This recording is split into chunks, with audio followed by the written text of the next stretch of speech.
They told you it was over. They told you the bloodline was dead. They wanted you to forget them. And yet, while the entire WWE Universe was distracted by fake smiles, forced alliances, and new eras, something huge was happening behind closed doors. Something that should make you mad. Because if this is true, WWE played you every single week.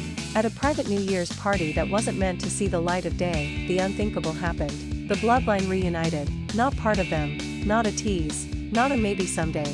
The full family was back together. And the scariest part, they were smiling. Think about that for a second. When was the last time the Bloodline smiled together, and it didn't end with someone getting destroyed? Comment this: was the Bloodline more dangerous when they were angry, or when they were calm? Eyewitness reports say the atmosphere wasn't loud. It wasn't chaotic. It was quiet, calculated. Roman Reigns, Solo Sikoa, Jimmy USO, GUSO, even names people swore would never stand in the same room again, all under one roof. No cameras, no scripts, no WWE spin, just family.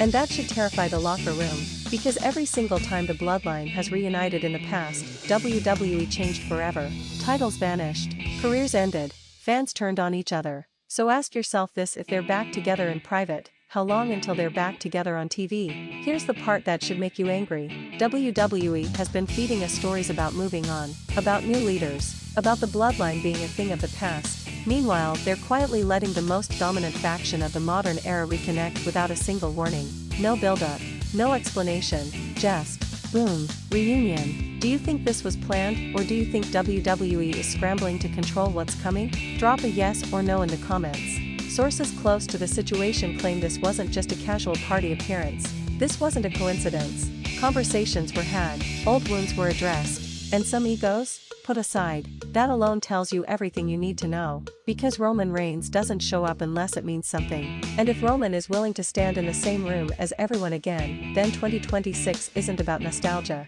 It's about domination. Imagine this: every championship with Bloodline fingerprints on it again.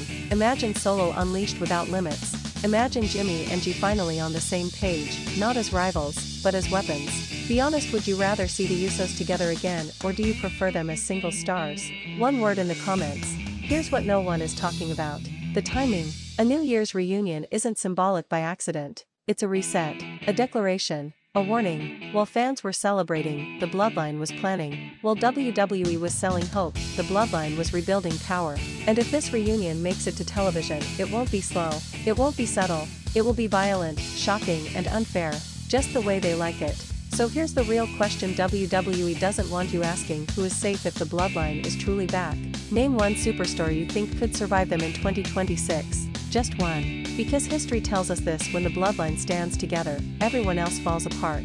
And if you think this reunion was just a party moment, you haven't been paying attention. The Bloodline doesn't reunite for memories. They reunite for war. Because if this really was just a party, then explain why so many people inside WWE suddenly went quiet the very next week. No leaks, no denials, no jokes on social media. When wrestling news goes silent, that's when something real is happening.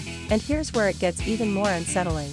People at that New Year's gathering said there was a moment that changed the entire vibe of the room. No shouting, no arguments, just Roman Reigns standing up, looking around, and saying only a few words. Not a speech, not a demand, a reminder. A reminder of who they are.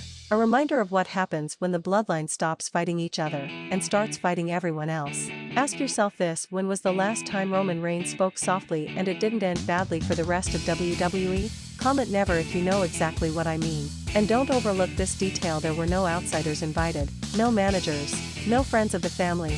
This wasn't a celebration, this was a council. Decisions were made, lines were redrawn. Which brings us to the most controversial rumor of all: the roles may have changed. This isn't the same Bloodline from before. This isn't about one man holding all the power. This is about balance, about strategy, about each member knowing exactly when to strike. That should scare you more than any chair shot or surprise attack ever could. Because chaos is dangerous, but unity is unstoppable. Think about Solo Sikoa for a second. Quiet, watching, learning. Now imagine him with the full backing of the family again. No hesitation, no internal conflict, just orders and consequences. Is Solo the most dangerous member right now? Yes or no in the comments. And then there's Jimmy and G. Years of tension, years of betrayal, years of proving who was better. And now, standing shoulder to shoulder again, not because they have to but because they chose to. That's the difference. That's why this reunion matters. WWE has built entire storylines on keeping them apart. Fans picked sides. Careers were shaped by that split. So if they reunite on screen, it won't just shock the roster, it'll divide the fanbase all over again. Whose side are you on if the Bloodline returns in full force? Team Roman or Team Chaos? Pick one. And here's the part that should make you curious. If the Bloodline walks back into WWE Unified in 2026, it means every struggle, every war, every sacrifice that pushed them apart didn't end them. It refined them. They've seen the cracks. They've felt the consequences. And now they know exactly how to avoid repeating the same mistakes. That's not a reunion, that's an evolution. So while WWE promotes fresh faces and new chapters, the most dominant family in wrestling history may be preparing to reclaim everything they believe was taken from them. No announcements. No warnings, no mercy. Just imagine the first time their music hits again, not one by one, but together. Who do you think they target first if this becomes real? Drop a name and defend it. Because whether fans are ready or not, one truth is becoming impossible to ignore. The Bloodline never truly ended. They were just waiting for the right moment to rise again. And if this New Year's reunion is any indication, 2026 won't be about who's next. It'll be about who survives. Because once you zoom out and really think about it, this reunion doesn't just threaten storylines, it threatens control. WWE has spent years trying to convince fans that the Bloodline era was finished, that the power had shifted, that no single family would ever run the company like that again. And now, one private New Year's party might have blown that entire narrative apart. Ask yourself this: if the Bloodline truly had no future, why reunite at all? Why now? Why quietly, away from cameras, away from the public eye? Comment this: coincidence or calculation? That's the part that keeps people awake at night. Because when legends come together in public, it's for nostalgia. When they come together in private, it's for business. And business in WWE has always meant championships. There are whispers that this version of the Bloodline wouldn't just target titles, they'd target influence. General managers, locker room leaders, the so-called faces of the company, anyone who benefited while they were divided, anyone who thought the throne was empty. Imagine being a rising star in 2026, thinking this is finally your time, only to hear that familiar presence breathing down your neck again. Would you stand your ground or fall in line? Be honest in the comments. And here's something nobody wants to admit.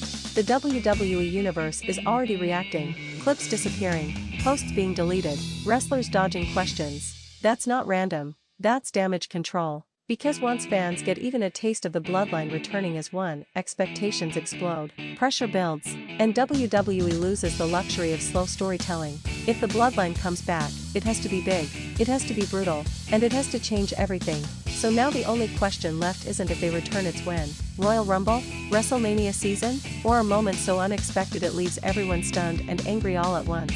What event do you think would be the perfect stage for their return? Drop the event name below. Because whether you love them or hate them, one thing is undeniable. When the Bloodline reunites, the entire wrestling world feels it. Every era they touch ends.